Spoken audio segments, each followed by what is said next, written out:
저는 현재 시댁에 살고 있는 새댁입니다. 결혼 2년 차에 아직 아이는 없어요. 남편은 오래전에 어머니를 여의고 결혼 전까지 시아버지와 단둘이 한 집에 살고 있었어요. 저에게 결혼하기 전에 진지하게 이야기를 하고 싶다며 고민을 털어놓았습니다. 아버지께서 아주 몸이 안 좋으신 것은 아닌데 혼자 두고 따로 살기에는 자기가 너무 걱정이라며 말이죠. 워낙 효자로 소문난 남편이라 저는 그런 점도 마음에 들었습니다. 그래서 걱정 말라고 결혼해도 시아버지 모시고 살겠다고 이야기를 했습니다. 그러자 남편은 정말 뛸 듯이 기뻐했어요. 남편과 만난 계기는 영화관에서였습니다. 당시 영화관 매표소에서 근무하고 있던 저는 주로 낮에 근무를 섰어요. 평일 낮에는 영화를 보러 오는 손님도 별로 없고 한가로워서 시간이 무척 느리게 흘러가곤 했습니다. 자주 오는 손님들의 얼굴은 금세 외울 정도였어요. 그날도 제 눈에 띈 남자가 한 명 있더라고요. 멀쩡하게 생겼는데 맨날 대낮에 혼자 영화를 보러 오길래 저는 백수인가 보다라고 생각했었습니다. 일주일에 두세 번은 영화를 보러 오는 남자가 신기해서 자꾸만 보게 되었고 어느새 저는 그 남자가 오는 날을 손꼽아 기다리곤 했었어요. 남자는 영화를 무척 좋아하는지 장르를 가리지 않고 모두 보는 것 같았어요. 멜로, 코믹, 액션, 휴머니즘, 공포까지 대체 안 보는 영화가 있는 걸까 싶었습니다. 그러던 어느 날 남자가 똑같은 영화를 두 번째로 예매하더라고요. 순간 저도 모르게 이 영화 보셨던 건데요라고 말을 해버리고 말았습니다. 그러자 남자는 무척 당황해 하더군요. 아, 내 마음에 들어서 두 번 보려는 거예요. 그런데 요즘 영화관에서는 그런 것도 알려주시나 봐요. 저는 얼굴이 새빨개진 채 얼버무렸지만 너무나도 수상하게 바라보는 남자의 표정에 사실대로 이야기를 했습니다. 예전부터 자꾸 눈이 가서 기억하고 있었다면 말이죠. 그러자 남자는 환하게 웃으며 오히려 기억해줘서 고맙다고 이야기를 했습니다. 그렇게 우리의 인연은 시작되었어요. 알고 보니 남편은 회사를 오후에 출근해서 새벽에 퇴근하기 때문에 친구들을 만날 기회가 적어서 혼자 영화를 보는 게 취미로 굳어졌다고 하더군요. 그래서 매번 낮에 영화를 봤는데 그게 이렇게 저와의 인연을 만들어주게 될 줄은 꿈에도 몰랐다고 했어요. 저 역시 나 근무가 편해서 지원을 했던 건데 남편을 만나게 될 줄 알았을까요? 우리는 하늘이 점 찍어준 연인이라며 서로 기뻐했습니다. 그렇게 알콩달콩 사랑을 키워나가게 되었어요. 솔직히 사귀면서 아무런 우여곡절이 없었다는 거짓말이지 남편의 오후 근무는 처음 만나게 해준 소중한 계기였지만 막상 사귀게 되니 참 불편한 점이 많았어요. 함께 무언가를 할 수 있는 시간이 애매하더군요. 근사한 레스토랑에서 저녁을 먹고 싶어도 그럴 수 없었습니다. 그렇다고 남편의 시간에 맞춰서 아침에 밥집을 가자니 문을 연 곳이 있으리 만무했죠. 데이트다운 데이트는 즐기지도 못해서 저는 점점 스트레스가 쌓였어요. 그런 저를 보더니 남편은 어느 날 차라리 이렇게 다툴 거면 헤어지자고 하더군요. 하지만 저는 그러고 싶지 않았습니다. 데이트를 자주 못해서 그렇지 남편이 싫은 건 아니니까요. 무엇보다 저와 남편은 궁합이 아주 잘 맞았습니다. 남편 전에 남자를 몇 번 만나봤지만 지금 남편만큼 밤마다 저에게 만족감을 주는 남자는 없었어요. 솔직히 그게 가장 큰 역할을 했어요. 부끄럽지만 저는 돈을 많이 벌어다 주는 남자보다 밤에 최선을 다하는 남자가 좋았으니까요. 돈은 저도 같이 벌면 되는 거고 있다가도 없는 거고 없다가도 있는 것이지만 잠자리는 그렇지 않잖아요. 그렇기 때문에 남편의 바지가랑이를 붙잡고서라도 절대 헤어지지 않을 거라고 말했습니다. 때문인지 남편은 그 뒤로 헤어지자는 이야기를 꺼내지 않았어요. 차라리 이렇게 매번 힘들게 데이트를 할 바에는 아예 결혼을 하자고 결심을 했습니다. 어차피 우리 둘 다 결혼 정년기에 다 다른 나이였기에 그렇게 무리한 이야기는 아니었어요. 그렇게 우린 결혼을 약속한 후 각자의 집에 인사를 드리기로 했습니다. 우리 집에서는 남편을 무척이나 좋아했습니다. 솔직히 처음에는 시큰둥한 반응이었어요. 남편의 외모가 그리 뛰어난 편은 아니었거든요. 키도 작고 동글동글해서 흔히 볼 수 있는 동네 아저씨처럼 생긴 남자였으니까요.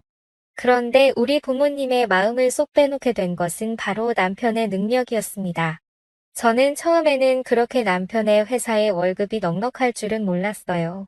맨날 후줄근한 티셔츠와 청바지만 주구장창 입고 다녔기 때문에 벌이가 그저 그런가 싶었습니다. 그런데 엄마 아빠는 남편을 만나는 날 명함에 써있는 회사 이름을 보더니 눈이 휘둥 그려지더군요. 아마 어른들은 알만한 사람들은 다 아는 그런 기업인가 봐요. 솔직히 저는 세상 물정을 잘 모르는 그런 아이였어요. 영화관에서 아르바이트를 하게 된 것도 부모님이 한 번은 스스로 돈을 벌어봐야 한다고 했기에 마지못해서 딱 3개월만 일을 했던 것이었죠. 어릴 적부터 부족함 없이 지내왔었습니다. 아버지는 식당을 3개 정도 운영하시고 어머니는 보습 학원을 운영하는 원장님이었어요. 그래서 물질적으로 엄청 부자처럼 풍요롭지 않아도 나름 여유있게 지냈던 것 같아요. 학창 시절부터 하고 싶은 건 거의 다 하고 지냈거든요.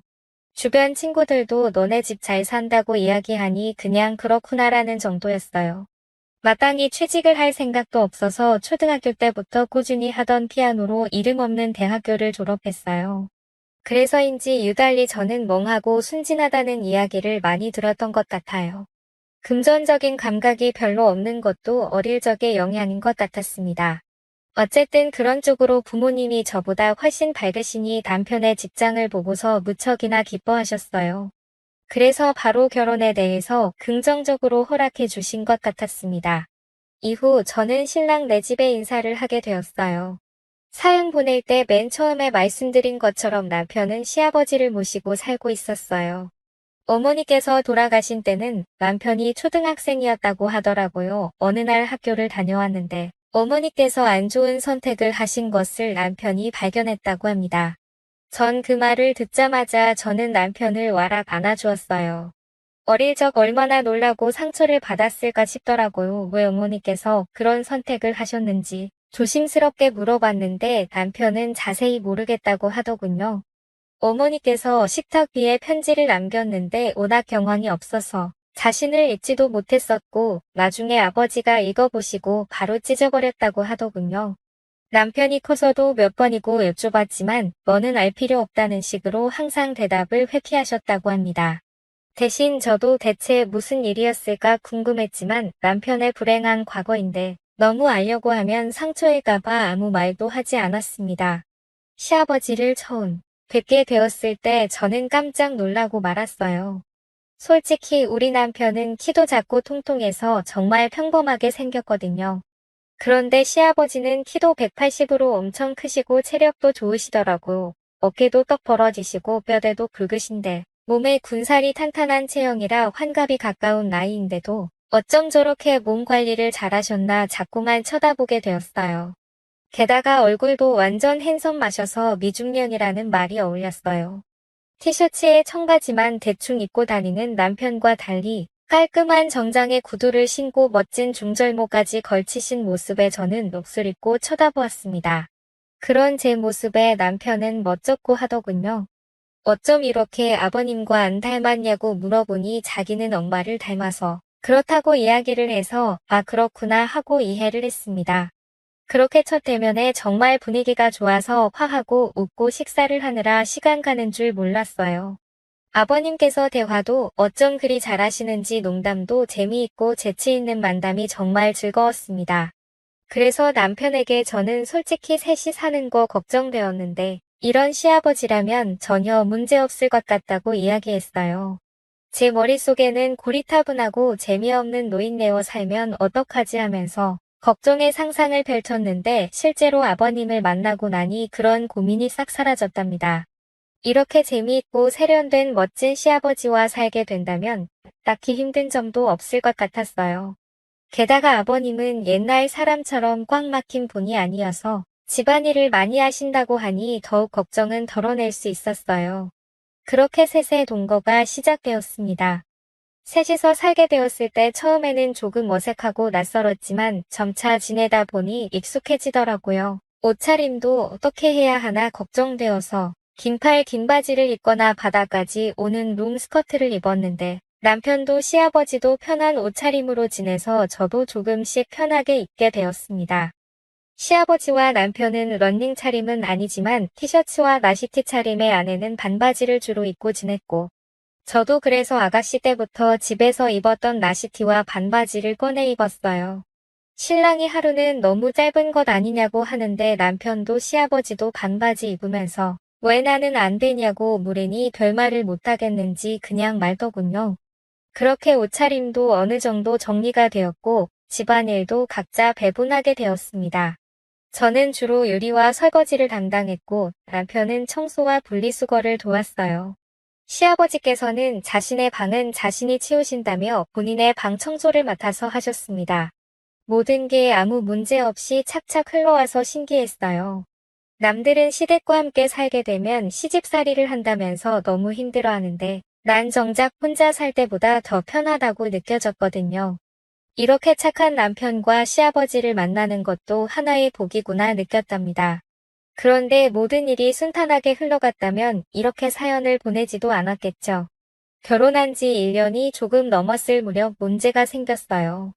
바로 남편의 해외 발령이었어요. 남편이 다니고 있던 회사는 미국에 본사가 있고 우리나라는 한국 지사였거든요. 한국 지사에서 일을 하고 있는 남편은 성과를 인정받아서 미국 본사에 발령받아 출근하게 되었습니다. 남들이 들으면 정말 잘된 일이고 축하해 할 만한 일이잖아요. 저도 처음엔 진심으로 축하를 해주었어요. 그런데 남편이 저에게 이상하다는 듯 자신과 같이 미국에 갈 건데 왜 아무런 준비를 하지 않냐고 하더군요. 그 말에 제가 더 당황했어요.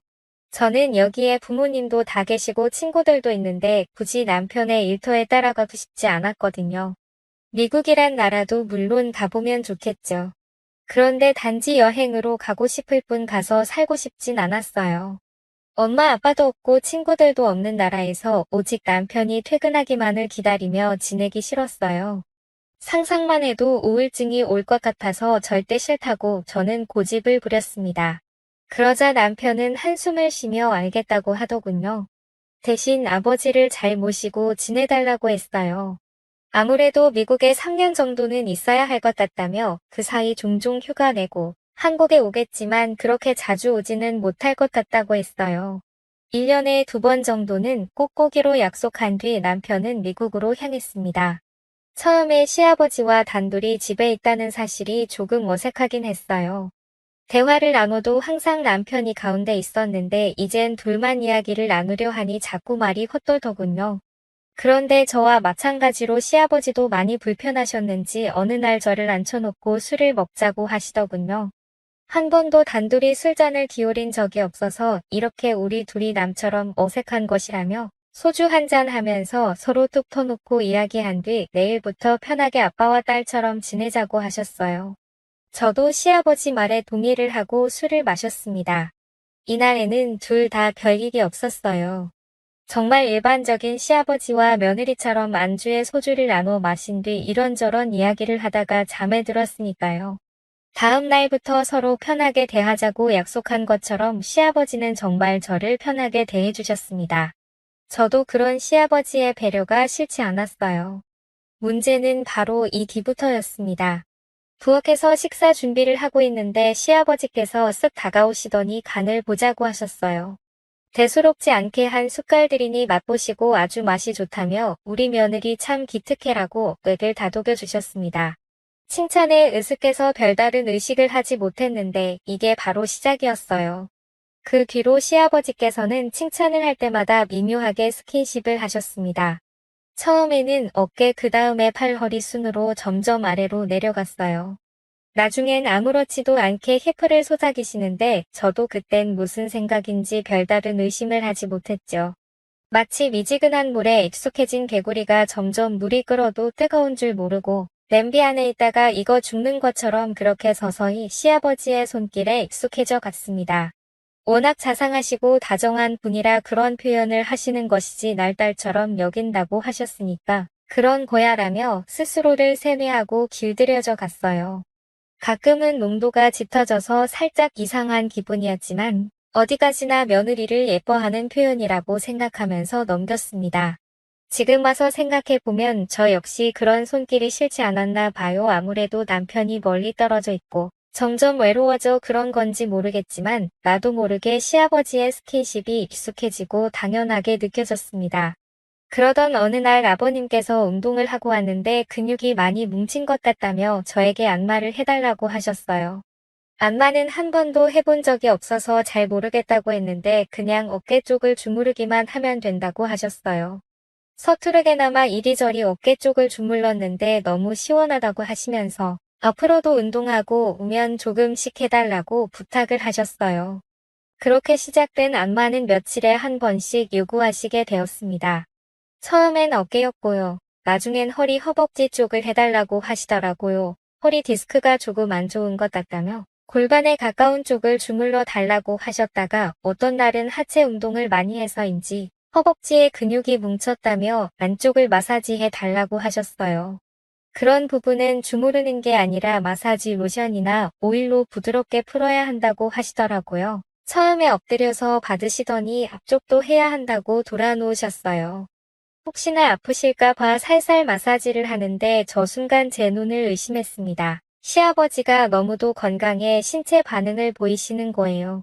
제가 화살짝 놀라며 일어나면 시아버지께서 민망해하실까 봐 저는 최대한 못 본 척하면서 마사지를 끝냈습니다. 그런데 밤에 잠을 자는데 자꾸만 낮에 본 시아버지의 광경이 떠오르는 것이에요. 솔직하게 말하자면 남편보다 훨씬 커서 더욱 놀랐던 것 같아요. 그런 제 마음을 들켰는지 갑자기 제 방으로 시아버지께서 들어오셨어요. 잠이 오지 않는다면 술 한잔 할 수 있냐고 하시더군요. 저는 시간이 늦었지만 일어나서 아버님과 마실 술상을 차리기 시작했어요. 둘이 같이 살게 된 날 술을 마신 이후로 종종 술잔을 기울였기에 별로 색다른 일은 아니었어요. 술을 한 병 정도 마신 뒤 아버님은 저에게 나지막히 말을 거셨죠. 낮에 자신의 반응을 보았냐고 물어보셨어요. 저는 민망해하며 그렇다고 이야기를 하자 한숨을 쉬시더니 이어서 고백을 하셨습니다. 이러면 안 되는데 자꾸만 마음이 간다고 말이죠. 오래전에 집사람을 잃은 뒤 여자와는 담쌓고 살았다며 그런 자신의 눈앞에 젊은 여자가 왔다. 갔다. 하니 마음이 흔들린다고 하셨어요. 며느리라서 그러면 안 되는데 자신의 이상형인 여자이니 연심을 품게 되었다며 저를 끌어안으시더군요. 그런 시아버지를 밀쳐내려다 한켠으로 홀로 계셨던 외로움을 생각하니 불쌍한 마음도 들어서 어깨를 다독여 드렸습니다. 그런데 그게 바로 승낙의 표시인 줄 아셨나 봐요. 시아버지는 집요하게 요구를 하셨고 그렇게 저는 엉겹결에 응하고 말았습니다. 이렇게 익명으로 사연을 보내면서 솔직하게 말하자면 그렇게 싫진 않았어요. 완강하게 거절하지 않았으니까요. 그런데 막상 일을 저지르고 나니 두려워져서 팡팡 울게 되더군요. 이불 속에서 한참을 오는 저에게 시아버지는 시어머니께서 안 좋은 선택을 하게 된 비밀을 나지막히 말씀해 주셨어요. 실은 현철이가 내 자식이 아니다. 현철이 애미가 그런 선택을 하게 된 것은 나에게 현철이가 친자식이 아니라는 걸 들켜서였어. 현철이는 현철이 애미가 바람을 피워서 낳은 자식으로 나와는 피 한 방울 섞이지 않았다. 그런데 현철이에게 말하면 상처가 될까봐 여태 말하지 않아서 모르고 있었고 며느리 네가 하도 불안해하니 이야기를 해주는 거다. 현철이와 난 피 한 방울 안 섞였으니 어떻게 보면 우리가 그렇게 부적절한 선택을 한 것이 아니야. 그러니 너무 죄책감 갖지 말아라. 그 이야기를 듣자 천륜을 거슬렀다는 죄책감은 조금은 덜 수 있었습니다. 그러나 법적으론 정말 말도 안 되는 짓인 거죠. 문제는 이날이 끝이 아니라는 겁니다. 저와 시아버지는 이 뒤로 정말 부부인 양 자연스럽게 지내고 있는 것입니다. 아무래도 단둘이 살다 보니 더욱 그런 것 같았어요. 남편이 한국에 들어오게 될 때만 조심하면 문제가 없는 것이었죠. 얼마 전 신랑이 한국에 들어왔을 때 남편과 밤을 보내는데 오히려 그 순간 시아버지에게 미안한 마음이 들었죠. 남들이 손가락질 할 것이라는 걸 잘 압니다. 그래서 지금까지 말도 못하고 숨겨왔어요. 그런데 이제 와서 말하게 되는 이유가 무엇인지 궁금하실 것 같네요. 남편이 일주일간 한국에서 휴가를 보낸 후 미국으로 돌아갔어요. 그로부터 2주 뒤 저는 늘 하던 달거리를 안 해서 임신 테스트기를 사용해 보았어요. 혹시나가 역시나라고 정말 임신이었습니다. 선명하게 테스트 위에 두 줄이 나와 있었어요. 그 순간 저는 혼란스러워졌습니다. 제 뱃속에 있는 아이가 누구의 아이인지 묻겠다는 것입니다. 남편의 아이인지 시아버지의 아이인지 날짜를 새가서 잘 모르겠어요.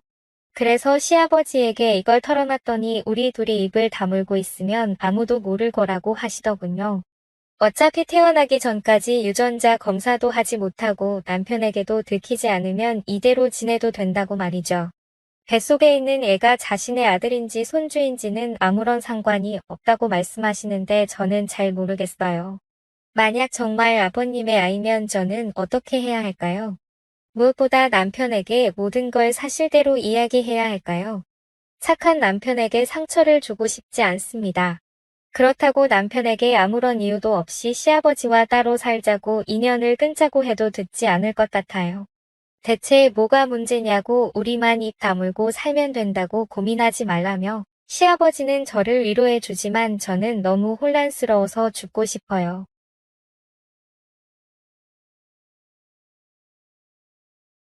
나는 어릴 때 주변 친구들 중에서 제일 부유하게 자랐다. 출생지역도 지금도 부촌으로 알려진 곳이다. 아버지는 능력 있는 사업가였는데 그 당시 연대보증을 서서 빚더미에 올랐다.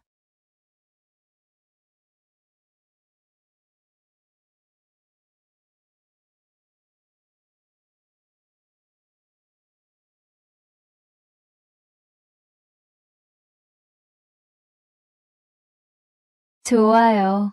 구독 부탁드려요. 그때 다행히도 아버지와 동업 관계인 아저씨가 한 제안을 하게 되었는데 아빠는 이 아저씨 때문에 다시 재기할 수 있게 되었다. 그 제안은 바로 그 아저씨의 아들과 결혼하면 아버지의 빚을 다 탕감해 준다는 것이었다. 신랑감은 나보다 6살이나 많았고 참 특이하게도 기면증을 앓고 있는 사람이었다. 부유한 집안의 아들로 자란 내 신랑감은 나와 그다지 정이 없는 상태로 집안의 파트너십 관계 유지를 조건으로 결혼하게 되었다. 내가 살던 집이 넘어갈 판이었지만 아저씨라고 부르던 그 분이 예 시아버지가 되면서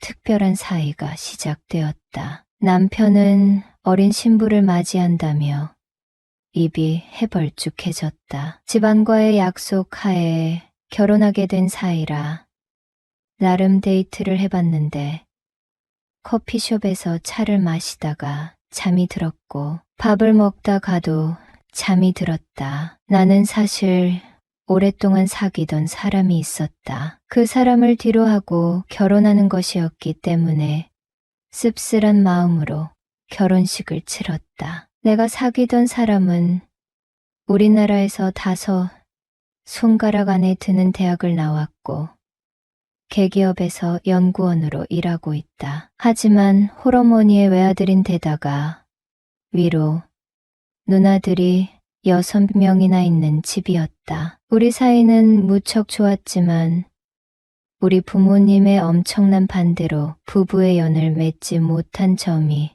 너무 아쉬웠다. 하지만 내 결혼으로 인해 우리 집은 그대로 유지한 채 살 수 있게 되어 이를 악물고 결혼했다. 나는 신혼여행지에서 형식적인 웃음을 지으며 투어를 다녔고 남편은 결혼 준비할 때 봤던 대로 시도 때도 없이 잠을 잤다. 잠이 온다는 생각이 들기도 전에 잠이 든다고 했다. 너무 당황스러웠다. 그리고 기면증이 있다는 걸 그때 처음 고백했다. 게다가 잠자리에서는 정말 너무 이기적일 정도로 매너가 없었다. 자기 볼 일만 보고 끝내버렸다. 나는 신혼여행지에서 밤마다 샤워하면서 남자친구와 즐거웠던 시간을 생각하면서 소리도 못 내고 엉엉 울고 말았다. 비록 결혼을 했지만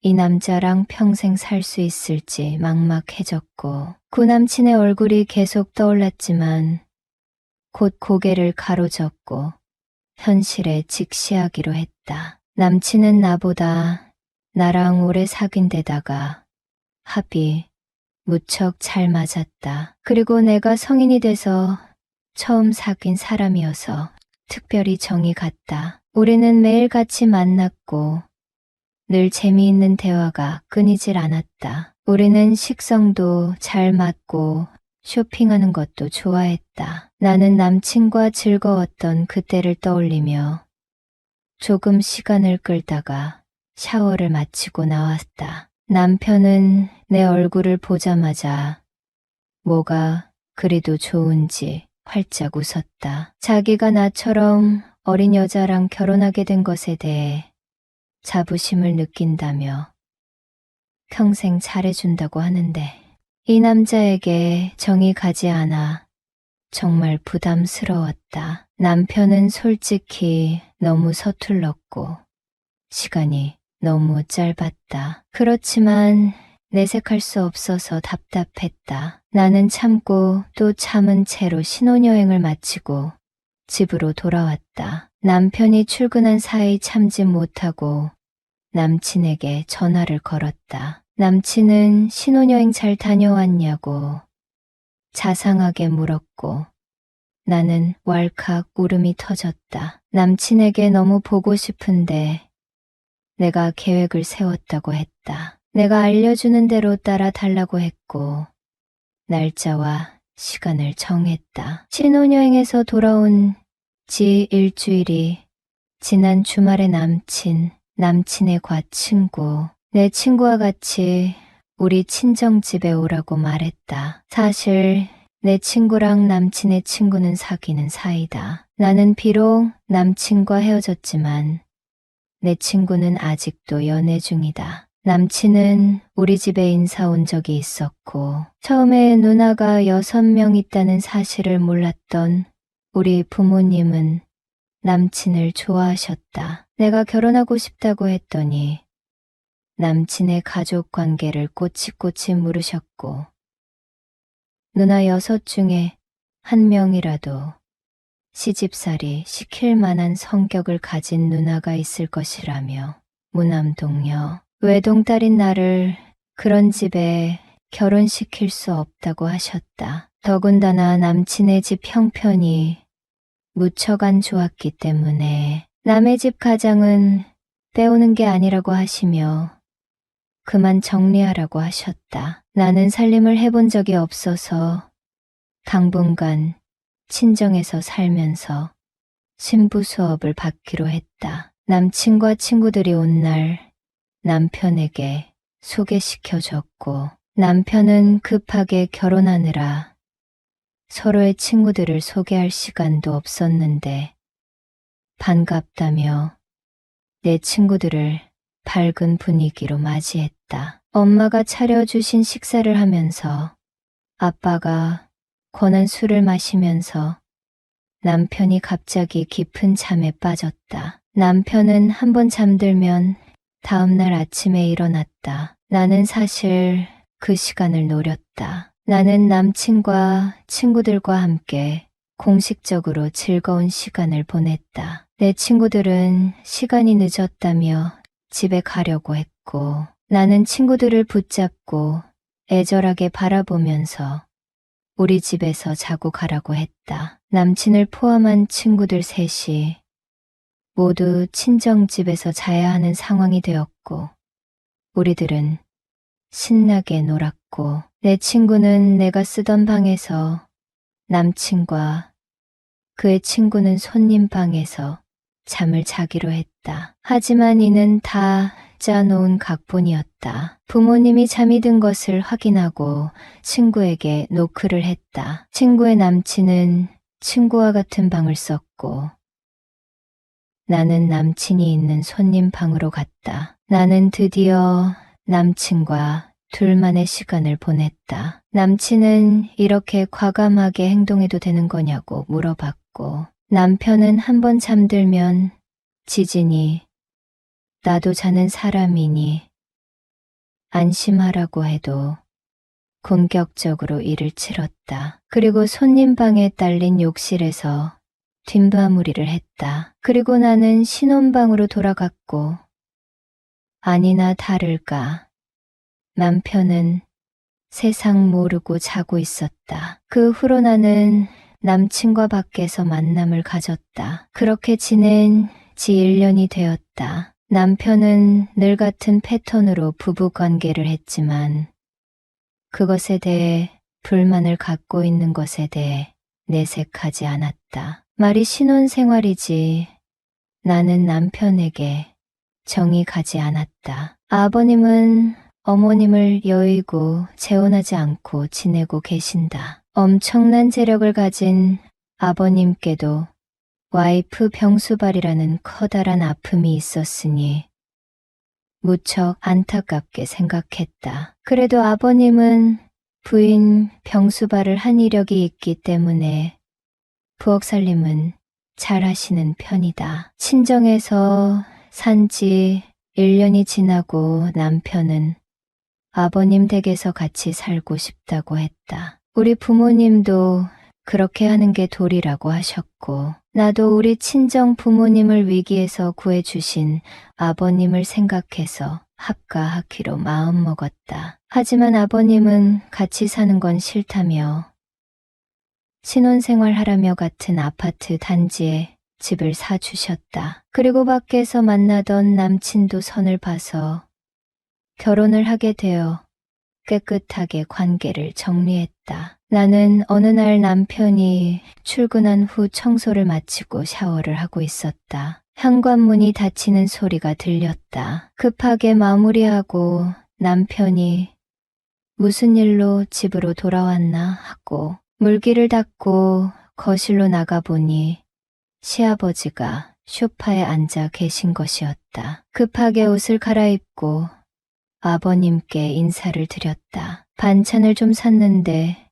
우리 집에 좀 주려고 왔는데 전화를 하려고 보니 현관문이 열려 있어서 무슨 일인가 싶어서 들어와 봤다고 하셨다. 아까 거실 창문을 열어놓고 맞바람 치게 해서 환기시킨다고 하고 청소기를 돌리고 현관문을 닫지 않고 샤워를 했던 게 생각났다. 나는 아버님께 따뜻한 차를 대접한다고 주방에서 차를 준비하는데 준비는 나중에 하고 와서 앉아보라고 하셨다. 결혼 생활은 어떤지 궁금하다고 하셨고, 이런 말 주책이지만 아이 소식은 있냐고 물어보시는 것이었다. 아버님은 우리 사이가 별로 좋지 않은 것을 알고 계신 눈치였다. 나는 아이 생각은 나지 않는다고 했고, 사실 남편이 갑자기 깊은 잠에 빠져드는데 병원에도 안 가려고 해서 좀 힘이 든다고 했다. 아버님은 유난히 그 부분에 대해서는 병원 가기를 꺼려 한다며, 사실 아버님의 회사에서 일하는 남편이 그 부분 때문에 곤란했던 적이 많은데도 치료를 거부하고 있다고 하셨다. 그리고 너희들이 부모님의 관계 때문에 결혼을 했지만 이 가정을 잘 유지하기 위해 애써준 예쁜 며느리에게 상을 주고 싶다고 하시는 것이었다. 상이라뇨? 아버님이 저희 친정 부모님을 위해 얼마나 큰 은혜를 베풀어 주셨는데요 라고 말했는데, 아버님은 그동안 너무 외롭게 지냈다고 고백하셨다. 주변에서 그 정도 재력이면 젊은 여자와 재가를 해도 되지 않겠냐고 했지만 마음에 드는 여성은 없다고 했다. 그렇지만 단 한 명 마음에 드는 사람이 있는데 그게 나라고 말씀하시면서 우리는 무언의 사인을 보냈고 뜻이 맞는다고 생각했다. 곧바로 아버님과 나는 하나가 되었고 너무 좋은 시간을 보냈다. 남편에게 느낄 수 없던 부분을 아버님이 채워주셨기 때문이다. 오전에 오신 아버님과 여러 번 즐거운 시간을 보내다 보니 어느덧 남편이 퇴근할 시간이 다 되어서 우리는 아쉬움을 뒤로하고 남편과 외식을 했다. 남편은 아버님께 무슨 일로 우리 집에 오셨냐고 했고, 아버님은 반찬을 사와서 며느리랑 이런저런 얘기 좀 하다 보니 시간이 이렇게 됐다며 상황을 설명했다. 그날 후 나는 아버님과 있었던 좋은 생각이 떠올랐다. 아버님은 평생 운동을 해오신 분이라 그런지 체력도 좋았고 일을 치를 때 매너도 좋았다. 60대 중반인 아버님은 너무도 건강하셨다. 나는 그날 이후에 아버님과 사인을 만들었다. 아버님이 우리 집에 오고 싶어 하실 때 일종의 암호를 만들어서 문자를 보내기로 했다. 이른 아침부터 아버님의 문자가 오기 시작했다. 그리고 아버님과 점점 자주 만나기 시작했다. 나는 아버님에게 우리 이렇게 지내도 되는지 물어봤다. 아버님은 사실 내가 너무 예뻐서 나를 아내로 맡고 싶었으나 나이 차이가 너무 많이 나서 애써 그 욕심을 버렸다고 했다. 그리고 우리가 이사 온 후 내 얼굴을 보고 싶어서 거의 매일 우리 집 앞까지 왔다고 한다. 늙은 시아버지가 며느리 보러 오는 게 참 주책 맞은 일이라 말도 못하고 우리 집에 매일 오면서 매일 먹거리를 사왔다고 하셨다. 그리고 쥐구멍만 한 틈새라도 벌어져 있는지 확인했다고 하셨다. 그러던 어느 날 기적적으로 현관문이 열려 있었고 나와 이렇게 좋은 시간을 보낼 수 있게 되었다고 하셨다. 나는 남편과의 관계가 불만이라는 것은 끝까지 내색하지 않았다. 남편이 출근하면 아버님은 거의 매일 나를 찾아오셨고 그 일을 치르기 어려운 기간에는 아버님의 차를 타고 데이트를 나가기도 했다. 앞으로 남편의 빈자리를 채워주는 건강하고 내노 좋은 아버님 없이는 못 살 것 같다. 시아버지께서 저의 어깨와 등을 다독여 주시더군요. 그런데 그때마다 기분이 묘하면서 좋았어요. 저도 그땐 무슨 생각인지 별다른 의심을 하지 못했죠. 마치 미지근한 물에 익숙해진 개구리가 점점 물이 끓어도 뜨거운 줄 모르는 개구리처럼 그렇게 나는 서서히 시아버지의 손길에 익숙해져 갔습니다. 나를 딸처럼 여긴다고 하셨으니까 생각하며 길들여져 갔어요. 가끔은 짙어져서 살짝 이상한 기분이었지만 어디까지나 며느리를 예뻐하는 표현이라고 생각하면서 넘겼습니다. 지금 와서 생각해보면 저 역시 그런 손길이 싫지 않았나 봐요. 안녕하세요. 반갑습니다. 오늘의 이야기를 시작하겠습니다. 저는 시아버지와 같이 살고 있는 새댁입니다. 저와 남편은 궁합이 아주 잘 맞았습니다. 남편 전에 남자를 몇 번 만나봤지만 지금 남편만큼 저에게 만족감을 주는 남자는 없었어요. 부끄럽지만 저는 돈을 많이 벌어다 주는 남자보다 밤에 최선을 다하는 남자가 좋았으니까요.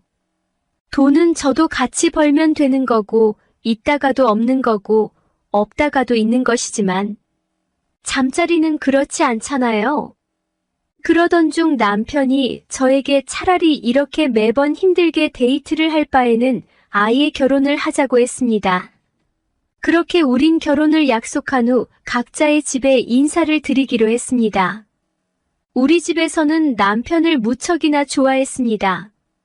우리 부모님의 마음에 쏙 들게 된 것은 바로 남편의 능력이었습니다. 저는 처음에는 그렇게 남편의 회사에 월급이 넉넉할 줄은 몰랐어요. 맨날 티셔츠와 청바지만 입고 다녔기 때문에 벌이가 그저 그런가 싶었습니다. 그런데 엄마 아빠는 남편을 만나는 날 명함에 써 있는 회사 이름을 보더니 눈이 휘둥그레지더군요. 아마 알만한 사람들은 다 아는 그런 기업인가 봐요. 어쨌든 부모님은 남편의 직장을 보고서 무척이나 기뻐하셨어요. 그래서 바로 결혼에 대해서 긍정적으로 허락해 주신 것 같았습니다. 남편은 시아버지를 모시고 살고 있었어요. 시어머니께서 돌아가신 때는 남편이 초등학생이었다고 하더라고요.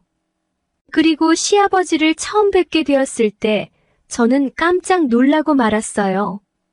솔직히 우리 남편은 키도 작고 정말 평범하게 생겼거든요. 그런데 시아버지는 키가 180으로 엄청 크시고 체력도 좋으시고 어깨도 떡 벌어지고 몸에 군살이 없는 탄탄한 체형이었습니다. 환갑이 가까운 나이인데도 어쩜 저렇게 몸 관리를 잘하셨나? 자꾸만 쳐다보게 되더군요. 미남 중년이라는 말이 어울렸어요. 남편에게 어쩜 이렇게 아버님과 안 닮았냐고 물어보니 자기는 엄마를 닮아서 그렇다고 해서 아 그렇구나 하고 이해를 했습니다. 그렇게 첫 대면은 정말 분위기가 좋았어요. 그래서 남편에게 저는 솔직히 시아버지 모시고 사는 거 걱정되었는데 이런 시아버지면 전혀 문제 없을 것 같다고 이야기했어요. 이렇게 재미있고 세련된 멋진 시아버지와 살게 된다면 딱히 힘든 일이 없을 것 같았어요. 그렇게 시아버지를 모시고 살게 되었습니다. 셋이서 살게 되었을 때 처음에는 조금 어색하고 낯설었지만 점차 지내다 보니 익숙해지더라고요. 옷차림도 어떻게 해야 하나 걱정되어서 긴팔 긴 바지를 입거나 바닥까지 오는 롱스커트를 입었는데 남편도 시아버지도 편한 옷차림으로 지내셔서 저도 조금씩 편하게 입게 되었습니다.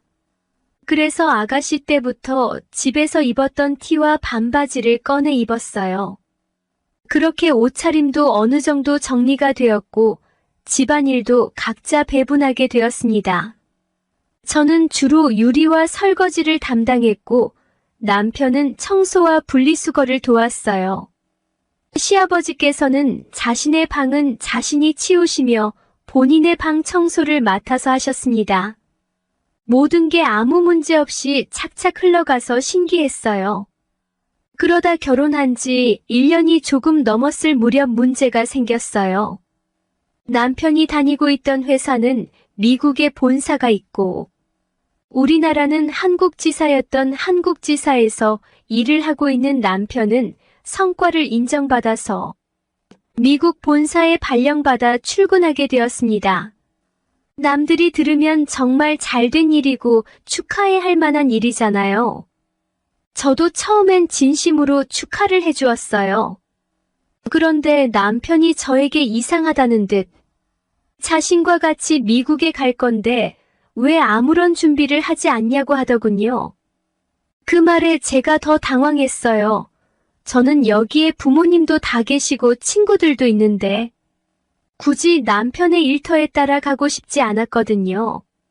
엄마 아빠도 없고 친구들도 없는 나라에서 오직 남편이 퇴근하기만을 기다리며 지내기 싫었어요. 상상만 해도 우울증이 올 것 같아서 절대 싫다고 저는 고집을 부렸습니다. 그러자 남편은 한숨을 쉬며 알겠다고 하더군요. 대신 아버지를 잘 모시고 지내달라고 했어요.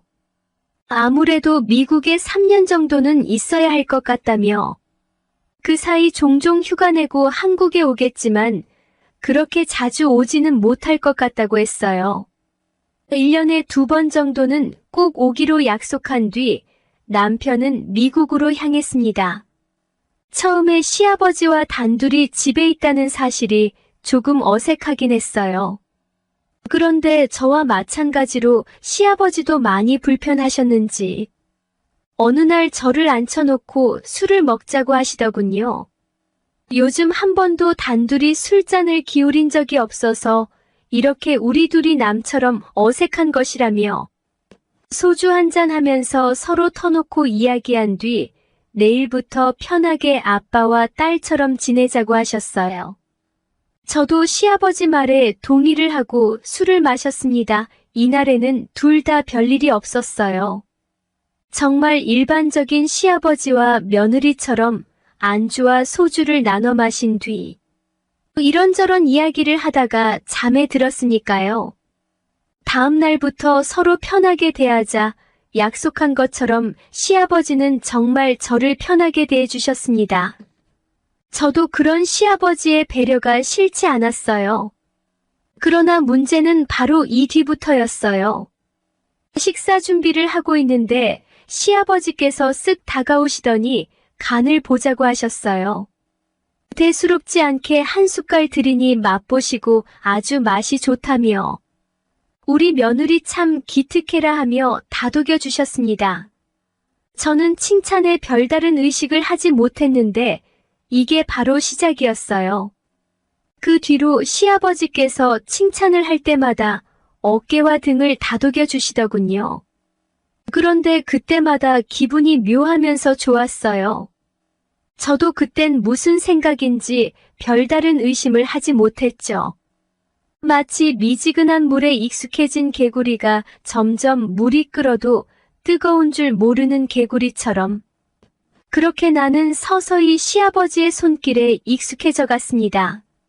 나를 딸처럼 여긴다고 하셨으니까 생각하며 길들여져 갔어요. 가끔은 짙어져서 살짝 이상한 기분이었지만 어디까지나 며느리를 예뻐하는 표현이라고 생각하면서 넘겼습니다.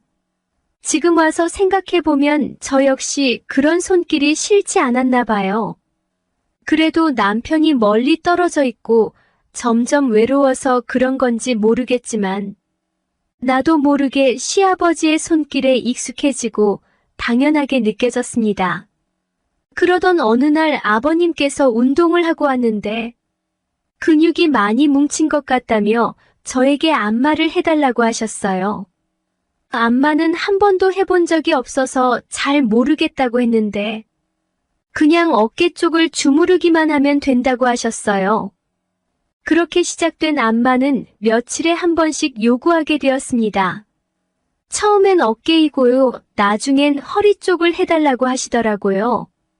어떤 날은 다리 운동을 많이 해서인지 다리에 근육이 뭉쳤다며 안쪽을 마사지해달라고 하셨어요. 마사지 로션이나 오일로 부드럽게 풀어야 한다고 하시더라고요. 처음에 엎드려서 받으시더니 앞쪽도 해야 한다고 돌아 누우셨어요. 혹시나 아프실까봐 살살 마사지를 하는데 순간 제 눈을 의심했습니다. 시아버지가 너무도 건강에 신체 반응을 보이시는 거예요. 제가 놀라서 일어나면 시아버지께서 민망해 하실까봐 저는 최대한 못 본 척하면서 마사지를 끝냈습니다. 그런데 밤에 잠을 자는데 자꾸만 낮에 본 시아버지의 광경이 떠오르는 것이에요. 솔직하게 말하자면 너무 커서 더욱 놀랐던 것 같아요. 그러던 어느 날 저녁에 시아버지가 술 한잔 하자고 하시더군요. 저는 시간이 늦었지만 아버님과 마실 술상을 차리기 시작했어요. 둘이 같이 살게 되면서 종종 술잔을 기울였기에 별로 색다른 일은 아니었어요. 술을 한 병 정도 마신 뒤 아버님은 저에게 나지막히 말을 거셨습니다. 낮에 자신의 반응을 보았냐고 물어보셨어요. 저는 민망해하며 그렇다고 이야기를 하자 한숨을 쉬더니 이어서 고백을 하셨습니다. 이러면 안 되는데 자꾸만 마음이 간다고 말이죠. 오래전에 집사람을 잃은 뒤 여자와는 담쌓고 살았는데 그런 자신의 눈앞에 젊은 여자가 왔다 갔다 하니 마음이 흔들린다고 하셨어요. 그러면서 저를 안으시더군요. 그런 시아버지를 밀쳐내려 했지만 한편으로는 홀로 계셨던 외로움을 생각하니 불쌍한 마음도 들어서 어깨를 다독여 드렸습니다. 그런데 그게 바로 승낙의 표시인 줄 아셨나 봐요. 시아버지는 요구를 하셨고 그렇게 저는 응하고 말았습니다. 솔직하게 말하자면 그렇게 싫진 않았어요. 제가 거절하지 않았으니까요. 그런데 막상 일을 저지르고 나니 팡팡 울게 되더군요. 한참을 우는 저에게 시아버지는 미안하다며 저를 달래주었습니다. 문제는 이날이 끝이 아니라는 겁니다. 저와 시아버지는 그 뒤로 정말 자연스럽게 선을 넘으며 지내고 있는 것입니다. 아무래도 단둘이 살다 보니 더욱 그런 것 같았어요. 남편이 한국에 들어오게 될 때만 조심하면 문제가 없는 것이었죠. 얼마 전 신랑이 한국에 들어왔을 때 남편과 밤을 보내는데 오히려 그 순간 시아버지에게 미안한 마음이 들었습니다. 그리고 남편은 일주일간 한국에서 휴가를 보낸 후 미국으로 돌아갔어요. 지금은 시아버지와 둘이 잘 살고 있습니다. 오늘의 사연은 여기까지입니다. 감사합니다. 안녕하세요. 오늘의 사연을 시작하겠습니다. 저는 그 당시 20대 후반으로 어느 중견 회사에 취직을 해서 열심히 일을 하고 있었는데 그 회사에 자주 오던 영업사원을 만나게 되었습니다. 발주 담당이 저였기 때문에 그 영업사원과 자주 보게 되다 보니 자연스럽게 가까워지기 시작했습니다. 그 영업사원은 저에게 관심 있어 하는 표현들을 많이 했었고, 그래서 우리는 결혼할 사이가 되었습니다. 우리가 사귄 지 8개월쯤 되었을 무렵 남자친구는 자기 집안 이야기를 해주었어요. 형제가 둘인데 위에는 2살 많은 형이 있고, 형은 결혼을 해서 아버지와 함께 아버지 댁에서 살고 있다고 했습니다. 어머님은 남편이 9살 때 돌아가셨다네요. 그리고 아버지는 적당히 돈을 쓰시면서 인생을 즐기며 사신다는 거예요. 저는 그 얘기를 듣고 오빠에게 말했습니다. 그럼 내가 아버님께 인사드리러 가면 나를 이뻐해 주실까? 이렇게 웃으며 말을 했더니 남자친구는 말하더라고요. 우리 아버지 앞에서는 말을 조심하도록 해 알았지? 그러면서 시아버지의 재산에 대해 말을 꺼냈습니다. 아버지가 수십 년 전에 저렴하게 사놨던 논밭들이 관광단지로 개발되면서 땅 시세가 많이 올랐었거든. 그때 이익을 많이 남기셨고 지금은 500억 원대 부동산 부자가 되셨다고 했어요. 현금도 상당히 보유하고 계시는데 문제는 자식들에게는 돈을 너무 아끼신다는 겁니다. 경제적 지원도 자식들 학비랑 결혼까지만 지원해 주시고 그 이후에는 자식들이 알아서 해야 한다고 아예 돈을 주지 않겠다고 하셨답니다. 저는 남자친구의 말을 듣고 머릿속으로 생각을 했습니다. 저희 집은 너무 가난했기 때문에 남자친구가 마음에 들지 않았지만 남자친구 아버지의 재산에 관심이 생기는 겁니다. 잘만 하면 제 인생도 바뀔 수 있겠다는 생각이 제 머릿속을 스쳐 지나갔습니다. 그래서 저는 남자친구와 결혼하기로 마음먹었고 남자친구 아버지에게 무조건 잘 보이기로 했어요. 그리고 시아버지에 대해서 조사해 보기로 했습니다. 저는 남자친구 집안 마트 사장님이 아버님의 친구분이시란 얘기를 듣고 그분께 시아버지에 대해 여쭤보러 찾아갔더니 아버님은 그것이 아주 건강한 사람이라고 하시는 겁니다. 그리고 저를 보시면서 이렇게 말했습니다. 그 친구가 딱 좋아하는 스타일이 바로 아가씨 같은 스타일이야 하더군요. 저는 얘기했습니다. 아, 저는 그 집 며느리가 될 사람이에요. 이렇게 말씀을 드리니 웃으시며 저에게 다가와 귓속말로 그러시더라고요. 며느리 하지 말고 그 친구 아직 한창인데 여자친구나 되어봐.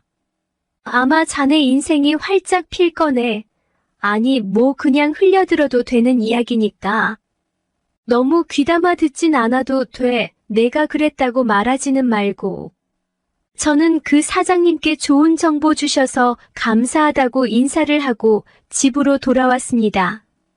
저는 그때 반지 하방에서 가족들과 같이 살고 있었는데, 이렇게 저는 예비 시아버지에 대한 조사를 완벽하게 마쳤습니다. 저는 저의 생각대로 시아버지의 며느리가 되었다가 시아버지 옆자리로 가야겠다는 생각을 했습니다. 그리고 6개월이 흐른 뒤 남자친구 아버지는 막내 아들을 결혼시켜야 하시겠다며 드디어 주말에 저를 집으로 부르셨습니다. 남자친구는 아버지를 만나려면 미리 좀 준비를 하라고 말을 해주었습니다. 저는 기다리고 기다리던 저의 생각을 실행시키기 위해서 준비를 철저히 했습니다. 머리 스타일과 옷을 시아버지께서 좋아하시는 대로 꾸미고 일주일 내내 피부 관리도 했어요. 모든 것은 시아버지께서 좋아하는 걸로 완벽히 준비를 끝마쳤습니다. 저는 날마다 그날을 기다렸습니다. 시아버지를 만나는 날까지 남자친구와 관계도 하지 않았습니다. 드디어 그날이 다가왔고 저는 남자친구와 차를 타고 집으로 갔는데 집은 3층 집이었고 어마어마하게 크더군요. 큰 며느리와 예비 시아버지 그리고 큰아들이 마당에 나와서 저를 기다리고 계셨습니다. 시아버지는 마음에 안 들면 인사도 안 하고 대화도 안 나누고 그냥 집으로 돌아가라고 하신다는 말에 너무 긴장이 되었습니다. 저는 차에서 내려 예비 시아버님께 최대한 상냥하게 귀여운 목소리로 인사를 드렸어요. 안녕하세요. 아버님 처음 뵙겠습니다. 박지미라고 합니다. 이렇게 인사를 드렸더니 그 순간에도 실수한 게 있나 머릿속이 바빴습니다. 바로 그때 시아버지는 뜻밖에도 환하게 미소를 지으며 말씀하셨습니다. 어서 와요. 오느라 고생이 많았어요. 우리 막내 아들한테 말은 많이 들었어요. 이어서 정말 예쁘네요. 자, 어서 들어가요. 저는 안도의 한숨을 내쉬며 대답했습니다. 네, 아버님 감사합니다. 그럼 실례하겠습니다. 예비 시아버지는 제 어깨에 손을 올리시고 집으로 안내주셨어요. 시아버지는 제가 너무 마음에 든다며 싱글벙글 하셨고 시선은 저를 계속 보시는 것 같았죠. 저는 그 기회를 놓치지 않고 다들 다른 곳을 보고 있는 사이 대담하게 나지막한 목소리로 아버님 귀에 대고 말했습니다. 마음 놓고 봐주세요, 아버님. 저 아버님 좋아하시는 옷으로 입고 와봤는데 마음에 드세요? 그리고 큰 목소리로 아버님 외모를 칭찬해 드렸습니다. 근데 아버님 정말 50대 맞으세요? 40대 초반으로밖에 안 보이시는데요. 아버님은 굉장히 기분 좋아하시며 저를 식탁으로 안내하시더라고요. 아버님께서 기분 좋은 날이니 술을 가볍게 한 잔씩 하자고 하시더니 이렇게 말씀하셨어요.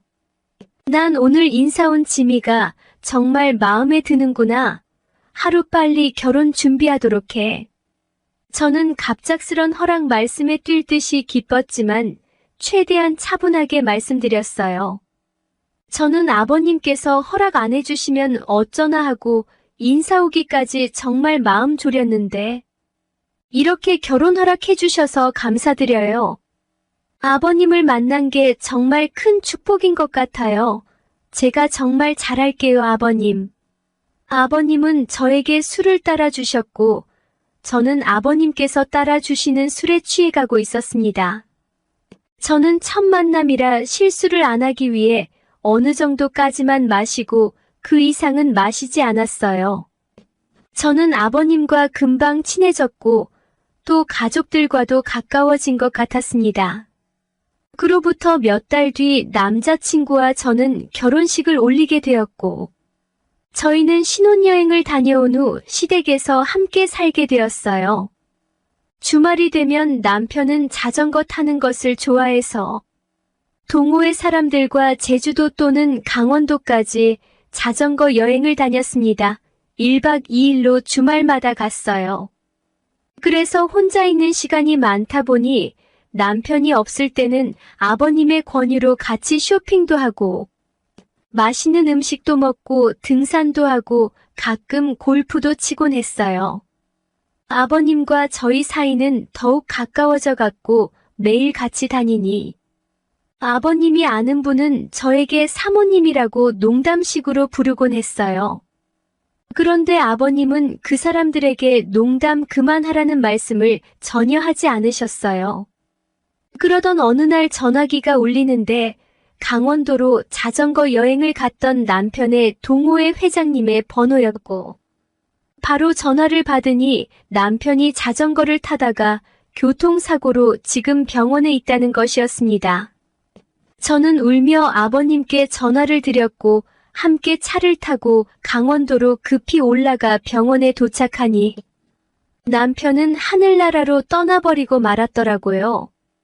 저는 젊은 나이에 혼자가 되어버리고 말았습니다. 막상 남편이 너무 일찍 저 세상으로 가버려서인지 저는 이제 어떻게 살아야 할지 걱정이 되었어요.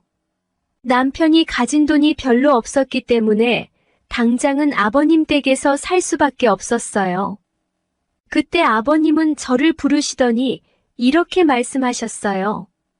이 집을 나가지 말고 여기서 나랑 같이 살도록 하자고 했습니다. 저는 제가 하고 싶었던 말을 아버님께서 말씀해 주셔서 안도하며 그 말씀을 듣자마자 아버님께 얘기했습니다. 아버님 너무 감사해요. 제가 잘할게요, 아버님. 지금 살고 있는 집은 큰아들에게 주고 다른 집이 하나 있으니 그곳에 가서 같이 살자고 했습니다. 그렇게 아버님과 함께 새로운 집으로 이사가서 살게 되었어요. 그 집은 지금 살고 있는 집보다 비교가 안 될 정도로 더 크고 웅장한 집이었습니다. 아버님은 이미 저하고 살 수 있도록 저에게 맞게 인테리어와 가구를 해놓으셨더라고요. 저에게 선물로 주는 거라고 하셨고 이 집에서 같이 잘 살아보자고 하셨습니다. 어느 날 아버님과 술을 한잔하며 앞으로의 계획에 대해 이야기를 하게 되었는데 이런저런 이야기를 하며 술을 한 잔 두 잔 마시다 보니 취기가 올라왔습니다.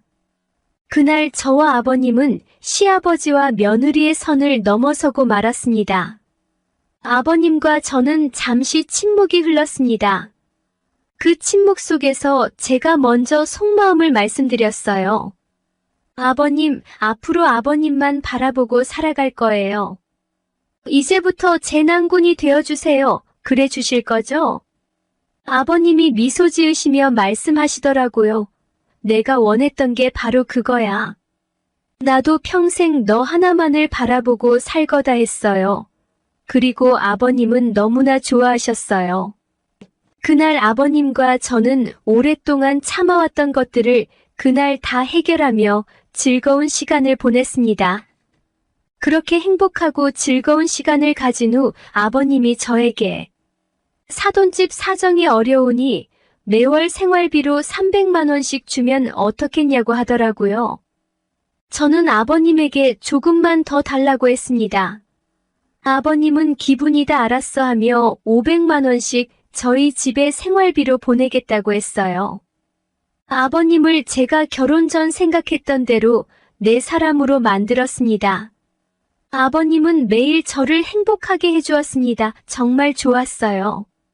아버님과 저는 보름 정도를 집에만 있었고 밥 먹고 TV 보고 즐거운 시간을 나누었습니다. 저는 너무나 행복했습니다. 그리고 다시는 지하 단칸방 삶을 살아가고 싶진 않아요. 아버님과 저는 행복하게 잘 살아보려고 합니다. 감사합니다. 오늘의 사연은 여기까지입니다. 구독과 좋아요, 알림 설정 부탁드립니다.